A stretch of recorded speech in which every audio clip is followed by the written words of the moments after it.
Power झाली. त्यानंतरच्या काळामध्ये मग पैसा म्हणजे चलन स्वरूपामध्ये आल्यानंतर चलन ही त्याची पॉवर झाली. आणि आज अशी परिस्थिती की पैसाही जरी पॉवर असली तरी त्या पैशापेक्षाही एक मोठी पॉवर आहे ती म्हणजे नॉलेज. कारण नॉलेज नसेल तर पॉवर तुमच्याकडे नाही. तर असा हा पैसा हा वेगवेगळ्या पद्धतीने आपल्या जीवनामध्ये कार्यरत असतो. पण जर पैसा नसेल तर मानवी जीवनाला काहीही अर्थ नाही.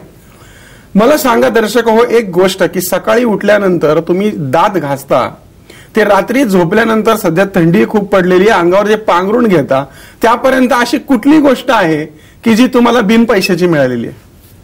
खरं म्हणजे प्रत्येक गोष्टीला पैसा हा लागतोच.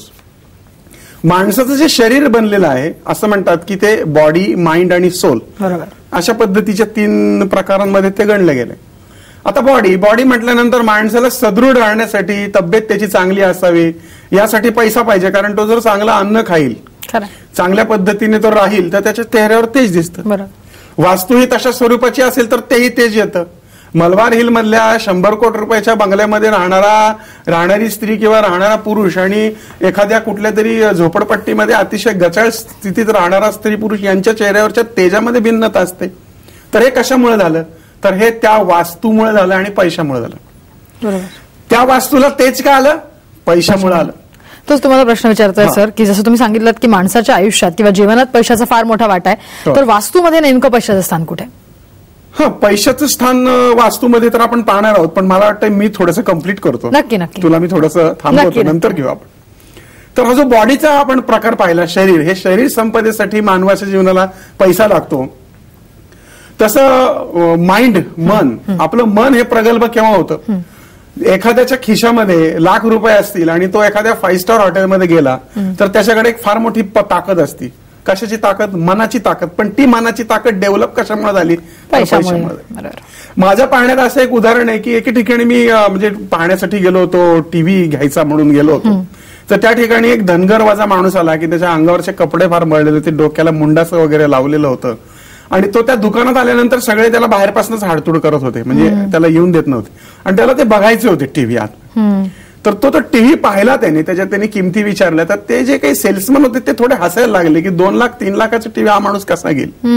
त्याचं थोडंसं डोकं भणाडलं त्याला राग आला आणि तो त्याच्या ग्रामीण भाषेत म्हणाला अरे टीव्हीची किंमत काय घेऊन बसला मी तुझं शोरूम विकत घेईन.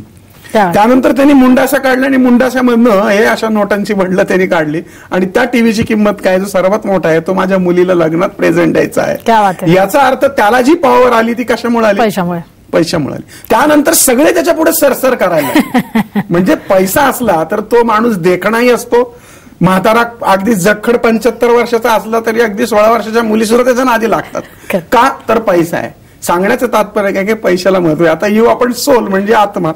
आता हे बाबा लोक एवढे मोठमोठ्या गाद्या लावतात मोठमोठे बुवा महाराज लोक आहेत हे आत्मिक ज्ञान प्रवचन देतात पण मला सांगा हे आत्मिक ज्ञान प्रवचन येऊन थांबतं कुठं हो शेवटी पैशावर. मी एखाद्याला 4 दिवस उपाशी ठेवून जर अध्यात्माच्या गप्पा मारायला लागलो तर तो म्हणतो बाबा माझं पहिलं जेवणाचं बघ बाकी मोरू दे. म्हणजे रिकाम्या पोटाने काय होत नाही. पोट भरायचं असेल तर पैसा लागतो. खरं. म्हणून बॉडी माइंड आणि सोल ह्या तिन्ही गोष्टींना कार्यरत काय असेल तर तो म्हणजे पैसा असं हे पैशाचं सर्वमान्य स्थान आहे. आता तुझ्या दृष्टीने वास्तुशास्त्राच्या दृष्टिकोनातून पैशाचं आता मी जरा थोडंसं थांबवते वास्तुशास्त्रातलं स्थान घेऊया. आपल्याला पहिला फोन आलेला आहे मनीष आहेत आपल्यासोबत नवी मुंबईवरनं. बोला मनीष तुमचा प्रश्न विचारा. नमस्कार पिंपळकर साहेब. नमस्कार. मला प्रश्न असा विचारायचा आहे की आम्ही एक रिसेल फ्लॅट घेतलाय 1 BHK फ्लॅट आहे. बर. आणि तर तो घेताना बाकी सगळं व्यवस्थित आहे पण जे आमचं टॉयलेट म्हणजे संडासचं जे भांड आहे त्याला बारीक तडा आहे असा बराच. तर त्याच्यामुळे काही निगेटिव्ह एनर्जी होऊ शकते का. कारण आम्ही फर्स्ट फ्लोअरला राहतो आणि म्हणजे चेंज करणं एवढं पॉसिबल नाहीये. बर. तर कुठलाही म्हणजे आर्थिक आणि आरोग्याच्या दृष्टीने काही त्याच्याबद्दल काही म्हणजे त्रास होऊ शकतो. चालेल सांगतो. कोणत्याही गोष्टीमध्ये तडा जाणं फुटलेलं असणं काच फुटणं किंवा घरातली भांडी फुटणं. आता साधंसं एक समजा घ्या की तुम्ही काचेच्या डिश मध्ये जेवण करताय एखाद्या हॉटेलमध्ये तुम्ही गेलाय आणि त्यांनी तुमच्या पुढे एक चिनी मातीची एक डिश दिली आणि तिला थोडासा क्रॅक गेलेला आहे. तुम्ही काय करता इमिजिएट तुम्ही ती बदलून घेता. कारण फुटलेल्या भांड्यामध्ये असं म्हणतात की भाग्य फुटतं. आता इथे जर तुम्ही बघाल तर इथे गोष्ट वेगळी. इथे हे जे भांडे आहे संडासचं भांड आहे. आता जर जमिनीवर घर असेल आणि जर का अशा पद्धतीने संडासच्या भांड्याला तडा गेला तर त्याच्यामध्ये घाण साठून साठून त्याच्यामध्ये घाणीची निर्मिती वाढणार. आणि अर्थात संडास बाथरूम मध्ये निगेटिव्हिटी मोठ्या प्रमाणात असते, म्हणून संडास बाथरूम मध्ये आपण मातीच्या मडक्यामध्ये काही ठिकाणी पांढरं मीठ ठेवायला सांगतो, तर काही ठिकाणी काळं मीठ ठेवायला सांगतो. आता तुमच्या केसमध्ये काय की ते संडासचं भांडं एकतर रिपेअर करता येत नाही अशी काही सिच्युएशन नाही, कारण घरात एकच संडास असेल तर ते रिपेअर करेपर्यंत जायचं कुठं हाही प्रश्न त्यांच्या पुढे असेल. तर हल्ली व्हाईट सिमेंट मिळतं, किंवा कोणत्याही इंटेरियर वाल्याला किंवा कोणत्याही आर्किटेक्टला जर विचारा तुम्ही, तर तो त्या भांड्याला रिपेअर करू शकतो. अशा पद्धतीचे काही केमिकल्स मार्केटमध्ये आलेली आहेत. तर तुम्ही आमचा ड्रीम होम जो कार्यक्रम असतो त्यात मी रोज असतो, त्याच्यामध्ये अशा पद्धतीचे वेगवेगळे तज्ज्ञ असतात. तुम्ही हा ड्रीम होम कार्यक्रम पण पहा, त्यात मी असतो. त्याच्यामध्ये अशा प्रकारचा सल्लाही आपल्याला तुम्हाला काही तज्ज्ञांकडनं मिळू शकतो. तुम्ही ते भांडं रिपेअर करून घ्या. हे भांडं आर्थिक दृष्टिकोनातनं त्रासदायक नाही, तर हे भांडं आरोग्याच्या दृष्टिकोनातनं मात्र निश्चित त्रासदायक ठरू शकतं. मूळव्याधीसारखे त्रास अशा गोष्टीमुळे वाढू शकतात. भांड्याला जर तडा गेला असेल तर फिशर, भगंदर यासारख्या आजारांचं प्रमाण सुद्धा वाढू शकतं, आणि म्हणून तुम्ही ते लवकरात लवकर रिपेअर करून घ्या. नक्की नक्की. आपण पुढचा फोन घेऊ. आपल्यासोबत सुजाता आहेत नवी मुंबईवरनं. बोला सुजाता, तुमचा प्रश्न विचारा. हा, नमस्कार मॅडम. नमस्कार, बोला. हा, ऐरोलीहून बोलते मी. हा, बोला.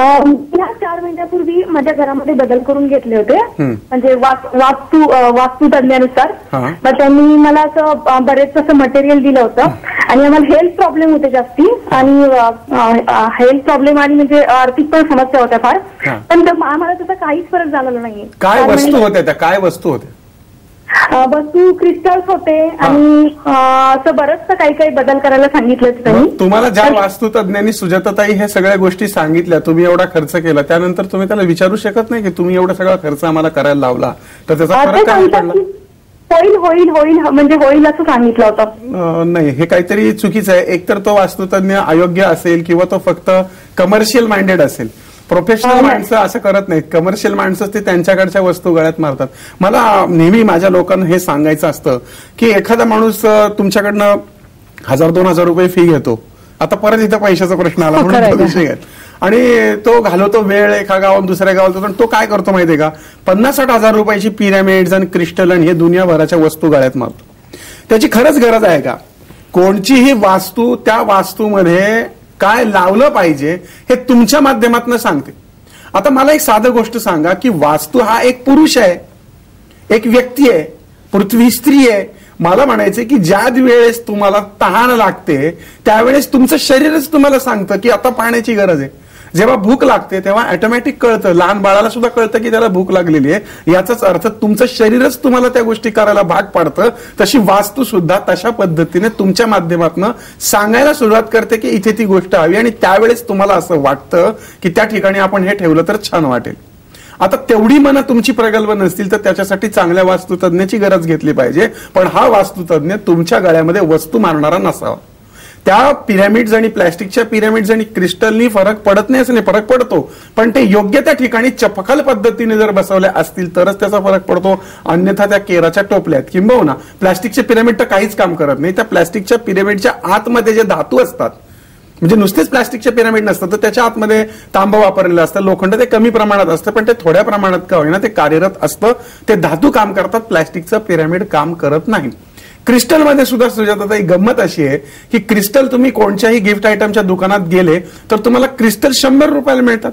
कसं शक्य हो? 100 रुपयाला क्रिस्टल मिळत नाही, तो वजनावर मिळतो. अच्छा, छोटासा क्रिस्टल तुम्ही घ्यायला गेला तर कमीत कमी 2 ते 2.5 हजाराच्या पुढे जातो. आपण काचेला क्रिस्टल म्हणून घरात आणतो, आपण प्लॅस्टिकचे पिरॅमिड घरात लावतो. अर्थात हे तुम्हाला माहित नसतं. जो वास्तुतज्ञ तुमच्याकडे अशा पद्धतीने वस्तू आणून देतो त्याच तुम्ही लावतात, त्यात तुम्ही फसण्यासारखाच प्रकार आहे. त्यामुळे ह्या गोष्टी चुकीच्या पद्धतीने कदाचित लावल्या गेलेल्या आहेत. तुम्ही तुमच्या त्या वास्तुतज्ञाच्या डोक्यावर बसा आणि त्याच्याकडनं फरक का नाही म्हणून त्याच्याकडनं तो पुन्हा ते परीक्षण करून घ्या. अन्यथा तुम्ही जो तुमचा घराचा नकाशा माझ्या anandapimpalkar@yahoo.com वरती मेल करा. त्यात खरंच कुठं काही गरज आहे का किंवा कुठं काय काढून टाकायचं आणि काय लावलं पाहिजे हे मी तुम्हाला सांगेन. पण लक्षात ठेवा, सृष्टी ही सृष्टीतल्याच गोष्टीने बॅलन्स होते, त्यासाठी वरच्या वेगवेगळ्या गोष्टी लावायची गरज नसते. नक्कीच. तर वास्तुशास्त्र आणि पैसा या विषयावरती आपण चर्चा करतोय महाराष्ट्र कॉलिंग मध्ये. इथे वेळ झाली एका छोट्याशा ब्रेकची.